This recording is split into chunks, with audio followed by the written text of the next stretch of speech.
The future of transport is quite challenging to try and understand, and a lot of the existing work has been looking at forecasting, which is looking at how do we take existing assumptions and run them forward. What we've also been looking at is looking at scenario analysis, where we look at a number of potential future scenarios where we have different assumptions of what the key drivers might be in those scenarios. And what we've identified as some of the key drivers, but it's behind the future scenarios, are things like changing demographics. So as people get older, as people get richer, and how does that change on one hand. We've also been looking at a changing marketplace, where we're finding that, especially in the younger generation, is that people tend to prefer to purchase a service rather than goods.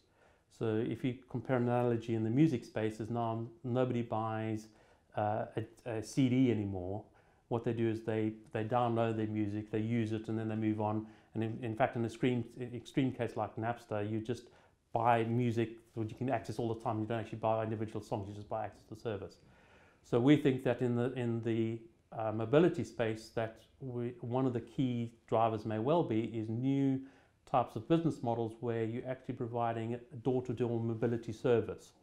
And so you're no longer buying and purchasing a specific item to enable that mobility, i.e. your passenger car, but rather you're buying a service which would, for instance, enable you to have a taxi pick you up from where you are, drive you to the airport, take you to the other side of the world. Somebody else then picks you up and drops you off where you need to be as a long area.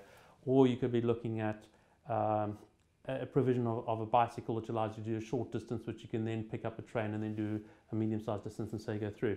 So I think the future of transport is exciting and challenging, and in 10 years' time, I think it'll be a very different place to where we are now. And already we're starting to see some of those interesting opportunities starting to come through, from the work that we've been exploring.